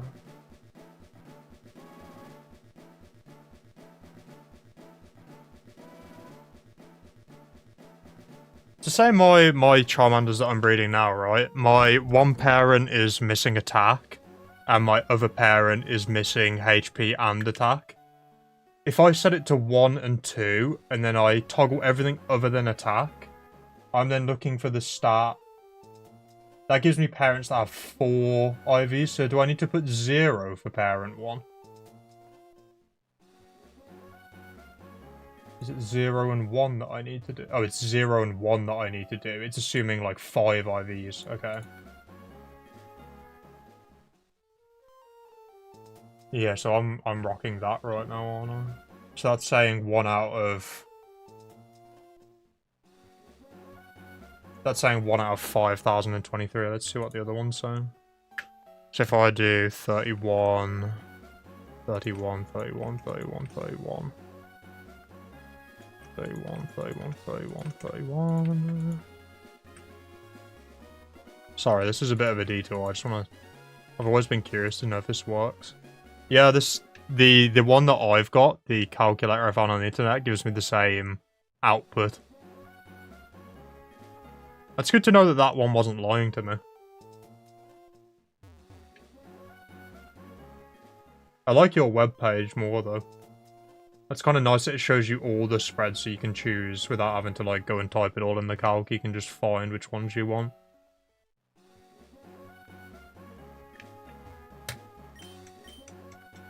It's nice to know that I didn't just lie in my video about the odds as well, because I just trusted this calc when I was talking about the odds in my video, so I'm glad that the calc that I found online worked. That would have been awkward otherwise. Because I couldn't find a calc for so long, Blue. Like, I was looking for, like, that exact webpage. Oh, this is another 5IV check. I was looking for basically that exact webpage you sent. Like, I needed a tool that did what you just sent. And I could... There was, like, an old link in the Smogon forums to one that had, like, expired. But then, like, one day I randomly found, like, another tool in, like, one of the forums somewhere that just, like, led to an exe download. And, like, that one actually worked, which was quite nice.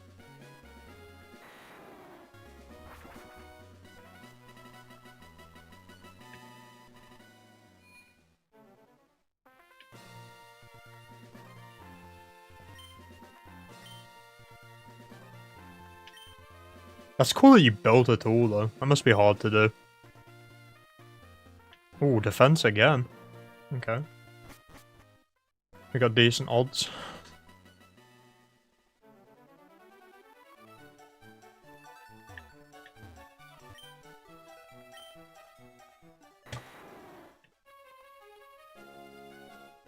Taking shinies into the frontier is such a joy. It's worth waiting in theory crafting. True, KT. The thing is, if I really want to just, like, if I can't bear it anymore and I really want to go into the frontier, like, I have a trillion shinies that I can take in. Like, in the meantime. Like, if I want to just do it on my other save file and just take some of my other shinies in, like, I can always do that.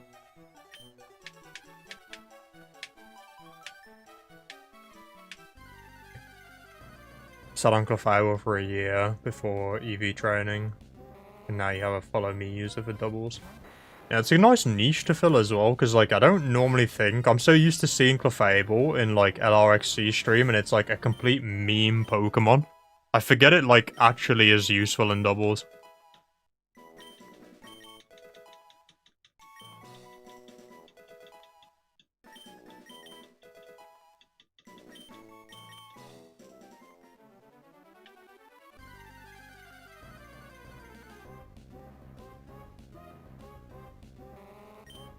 I think one feature this online calc has that's really nice, Blue, is it lets you import the spreads for hidden powers in there, like optimal hidden power spreads, which I think is pretty useful thing to have. I like this table though, where it shows you like all the combinations of all the different spreads based on the number of IVs.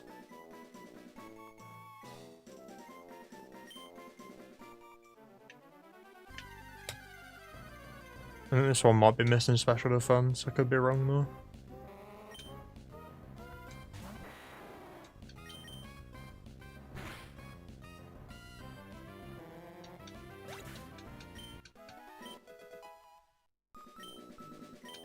Yeah, we're missing special defense. Let's see if we're missing HP or not. Let's torture ourselves again.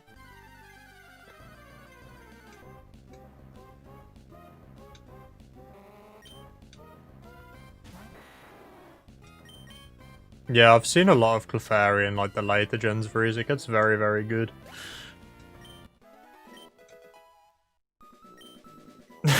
This one has the HP as well. That's another 4IV1. Oh, we are just getting trolled, huh? Just getting trolled. That's crazy that that's 2 4IVs this stream. When you consider the fact I've been shiny hunting from 10 AM this morning and it's now 10 PM, and I've not found a single 4IV this whole day, and I found 2 while streaming. Well, I could have found 4IVs that were, like, not timid, I guess, but... I'll add it to the breed checks. Should probably rename this and call it breed checks.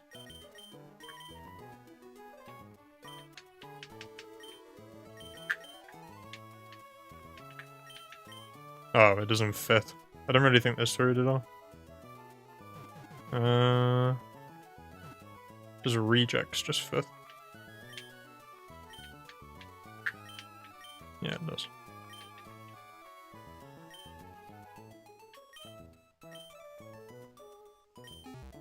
Let them know that they're failures. Let's make sure to grab the amount of times I've like deposited my egg and then forgot to get my Flame Body user back out.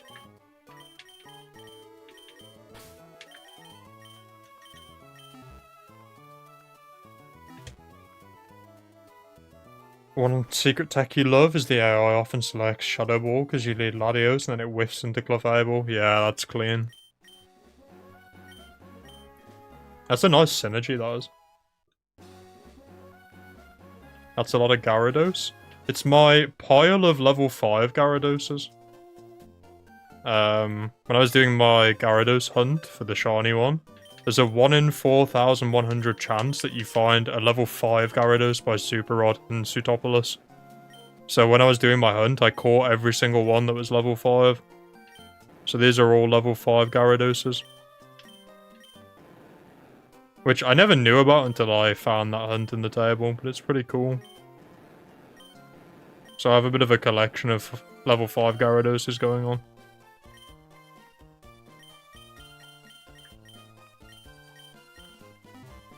It's basically like a Gen 6 or Gen 7 shiny. Or I guess Gen 6 onwards. Not specific. I already got my aggro.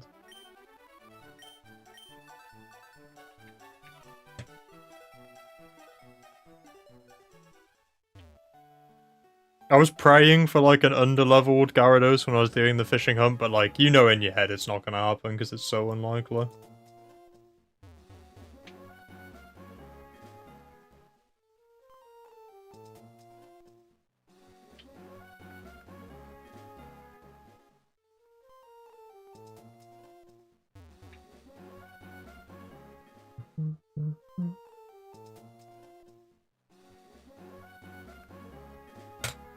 If it was Streamer Luck Blue, I'd have my 5IV one by now, I think. That would be some actual Streamer Luck, is getting the actual one. I think sometimes I'd rather just not see 4IV ones, because it's like, you just know you're getting baited over and over again. It gives you the full sense of like it's right round the corner when you know it's not really.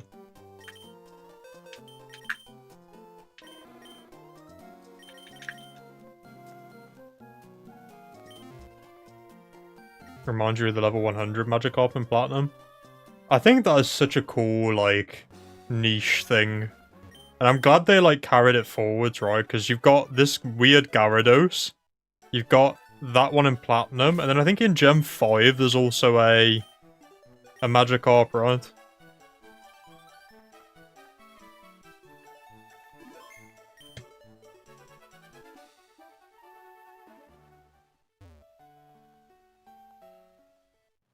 Yeah, I don't know about the odds on that one, to be honest, Shadow. That would be pretty ridiculous.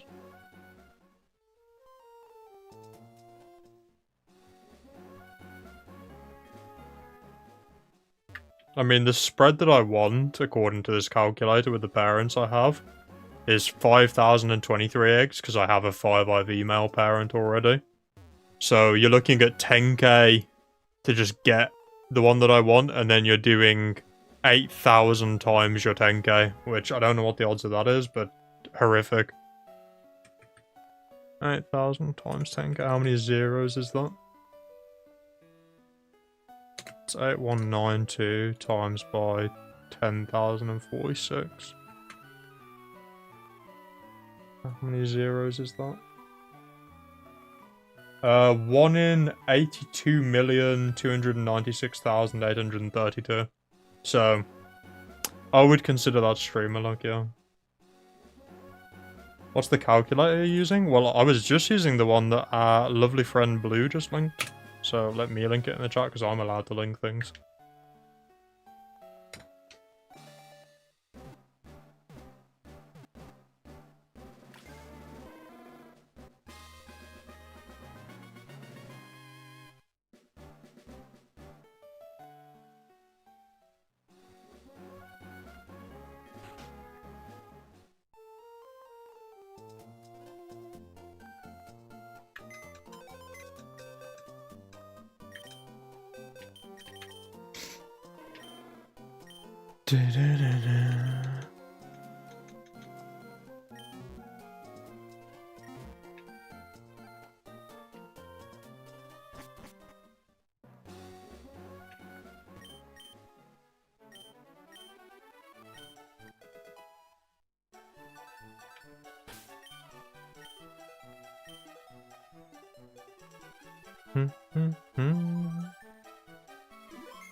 I was debating moveset again on my Charizard. And it goes back to what you were saying, Vreeze, about King... I think it was you. Was it you, Vreeze? Someone was talking about Kingdra. Maybe... Was it KT, actually? Might have been KT. Someone was talking about Kingdra. And, like, Dragon Claw would be a nice thing to fit on the Charizard. But, like, I just don't think it makes sense. Because if I run just Fire Blast... If I run just Fire Blast, then I've got a mischance against things that, like, I could just guarantee kill with a Flamethrower anyway. It's like, I don't think it's worth running Dragon Claw, and then, like, running Flamethrower is risky because that misses out on Okos on some stuff. It's like, there'd be sometimes where I'd want Fire Blast, so it's just kind of like... I want 5 moves, and I have 4 move slots. Which is unfortunate, but it's a good problem to have.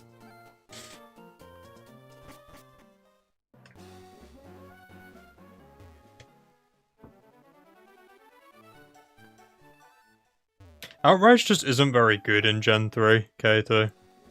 Like, 10 more base power to lock yourself into the move just really isn't worth it. And, like, confuse yourself when you're done. Like, Outrage didn't really get good until Gen 4. I think it was Gen 4 anyway when it got buffed, right, to 120. Like, 90 base power for that much drawback is just, yeah, it's just not it.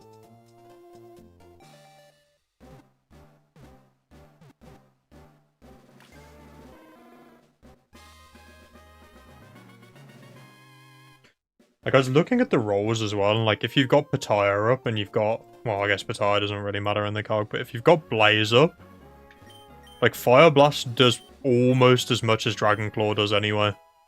Like, even if it's, like, resisted 1 times. Like, I was looking at, like, Latios, and, like, Fire Blast almost does the same as Dragon Claw against Latios. With Blaze.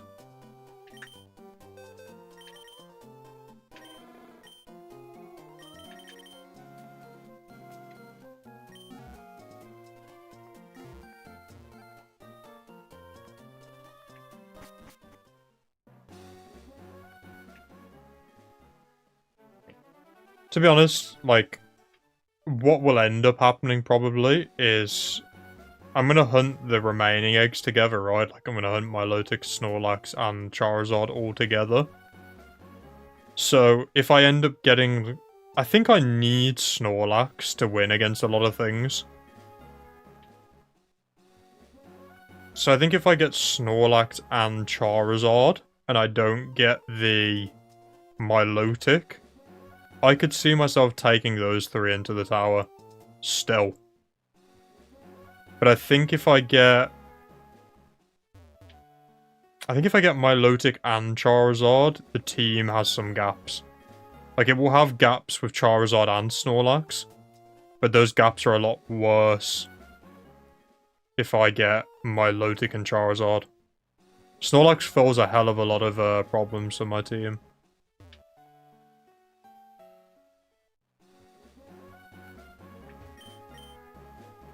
But realistically, I want to take in the team that I, like, planned, you know what I mean?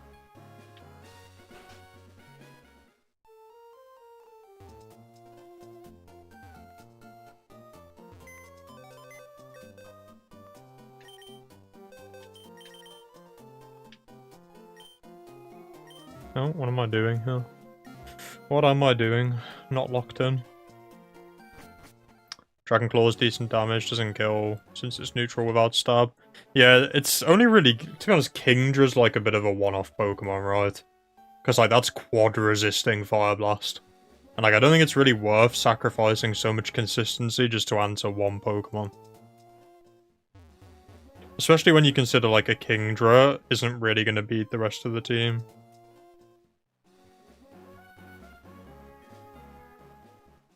Ment's Milo Zarb might struggle with Electric.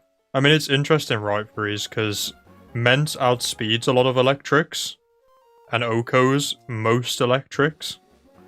So, like, the only electric you're really that worried about is maybe, like, a Zapdos is a bit of a problem.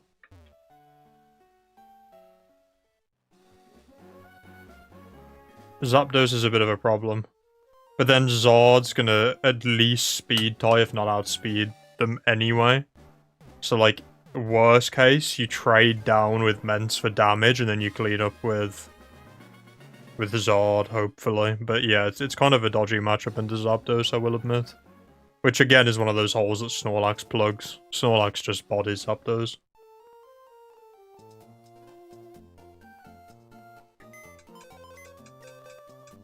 Electrics are really interesting, because, like, I always think my team struggles with electrics, but the more I think about it, the more my team doesn't struggle with electrics. Like, the original three, that is. Because, like, Snorlax is just so good into them, and Mence outspeeds and Oko's the vast majority of them. So, like, I need to, like, in my head, I think I'm weak to electrics as well, but, like, electrics are pretty underwhelming, to be honest with you. Like, Jolteon's probably quite scary as well, because you could, like, get Thunderbolt and then full power to something stupid like that. Snorlax is just so solid. I need to figure out my EV spread with Snorlax still. That's something that I haven't put the time into looking into yet. And, like, I really want to factor in the fact that I'm going to have Intimidate with Salamence as, like, a swap-in option. And I want to kind of tailor the spread around that as well. So, I'm going to have a proper look into my spread for that and figure out what I want to do with it. Yo, what's good, Amaryllis? How you doing? Welcome in, welcome in.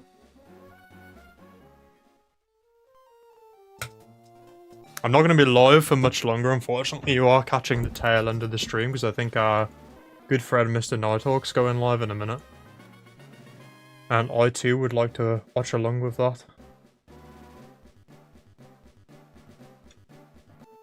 Yeah, Jolt's a problem, Vreeze. For sure. But, like, again, like, that's a problem for those three. If I have Snorlax, Jolt's not a problem. There's no world in which Jolt muscles through a Snorlax. I think my biggest issue on my team, Vreeze, to be honest, like the original three, is still Oko moves. I think Oko moves are scary. And I think if Snorlax dies, Gengar's scary. I think those are the things that I've settled on as big issues.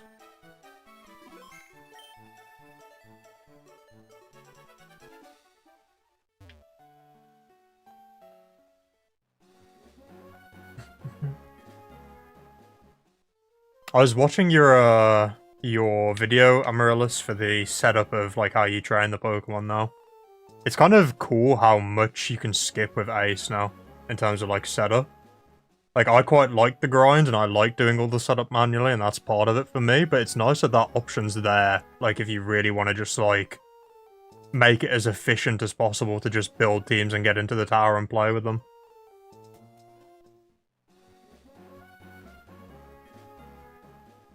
Yeah, agreed, Vreeze. The nice thing is, with Walrein, is because obviously I'm leading Salamence, is Salamence baits and ice moves, so then I can swap into Milotic and get a sub up.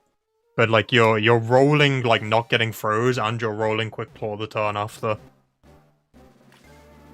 So, like, it's definitely scary still, like, undoubtedly. But, like, I think I just have to live with that. Like, unless you want to run, like, a dedicated Sturdymon or a Gengar, like, you don't have great answers to Oko moves for the most part. Like, it's nice if you can get sub up against a non-Okomon in advance, but you won't always have that scenario in place. I think that's part of the reason why I have to run sub on Milo, I think. I think without sub on Milo, it leaves a big hole in my weaknesses. Because initially I was worried that I'd need to have Ice Beam to cover, like, enemy Salamence, but I think Snorlax will do pretty good at covering that. And I think even Milo without Ice Beam probably beats Salamence. Because, like, it's gonna eat a Dragon Claw, like, non-stab physical attacks. Like, I'm running, like, a max bulk Milo, like, max HP, max defense. I feel like Milo just beats Salamence. 1v1 still, even, like, lacking Ice Beam. The mons feel a bit cheap, but you've always been about trying to optimize. Yeah, it's nice to see, though, because it's a very different perspective to mine. And I like looking at how different people look at the game. Like, the only time I've ever done Ace was I did Ace for hunting Latios in Emerald instead of hunting it in Ruby Sapphire. So, like, I've got a shiny Latios in my box here that I hunted in Emerald. Like, I didn't use Ace to get it shiny. I used Ace to do a code that made it so that when you spoke to the TV in your house, it would repeatedly re-release the Latios. So I could, like, do an encounter with the Latios, teleport back to my house, talk to the TV, and re-release it over and over again. So I managed to hunt this in Emerald, which was pretty cool. So, like, this is the roaming Latios through Ace and Emerald. Which I'd love to take this into the tower at some point as well. I just haven't got around to it yet.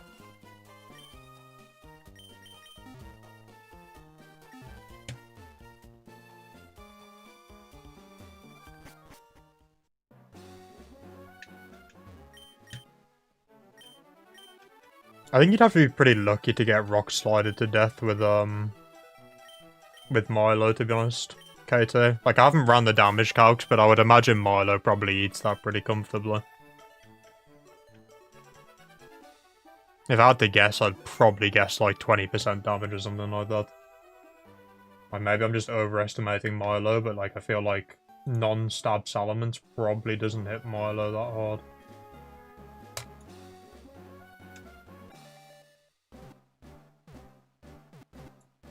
Like 75 base power, no stab is not... It's not the greatest thing in the world.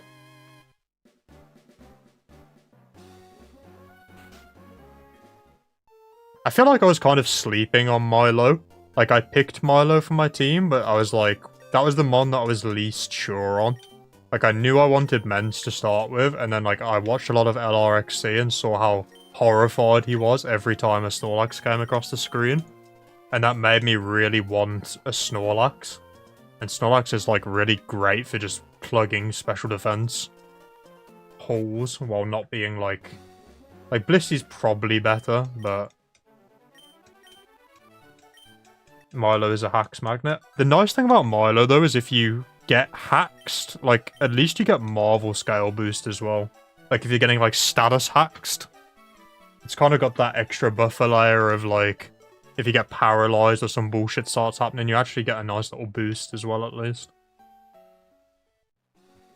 To be honest, any Pokemon that's like a staller or like a setup mon is kind of weak to hacks. It's part of the reason why Latios is so good, right? Because it just OHKOs stuff before they start being able to, like, do bullshit to you.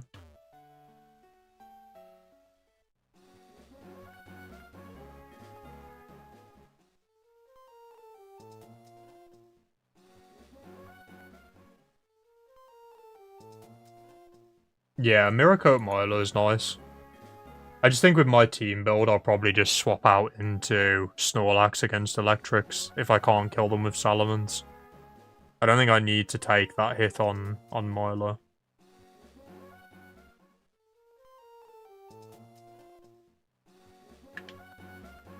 I think if your team's really weak to Electrics, though, Miracoat's a nice answer. I liked the set in the Battle Factory that had the Miracoat Blastoise. That was pretty nice for Miracoat.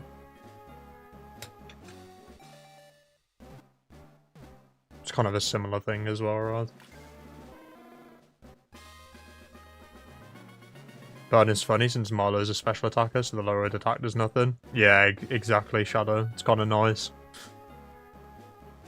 I mean, if you got lefties on it as well, you're not actually, like, taking that much from Burn. It's just, like, giving you a defense boost. Just kind of slows your recovery, though.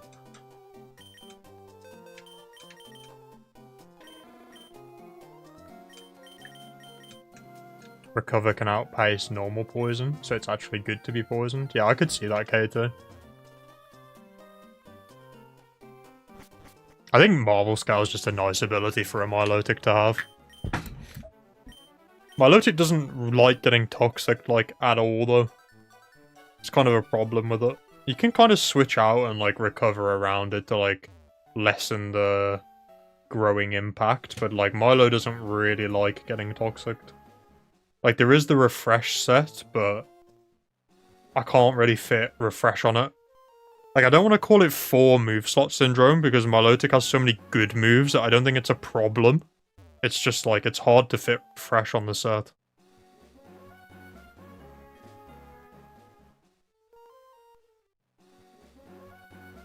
Blastoise has countered Miracle, Swampert too, yeah. Yeah, I know about that, K too.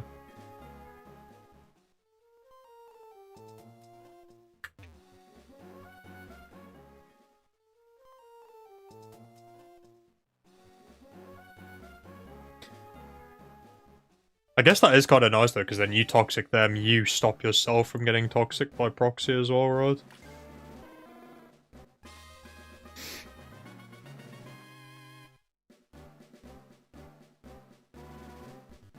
Alright, well, I think I'm going to call it a stream once we've checked this Charmander. Our good friend, Nostalgic Nighthawk, is live. And I would also like to watch along, so I think we will call it a stream there. It's getting pretty late here as well anyway, so probably watch along with that and then fall asleep at some point. It's been good having you all though, even though it was a short stream. I will continue to grind away and we will hopefully get this at some point in the next couple of weeks.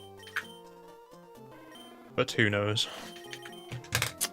Yeah, thanks everyone for watching, it's been good to have you. And I'm sure I'll catch you in Nighthawk stream anyway. See you in a bit.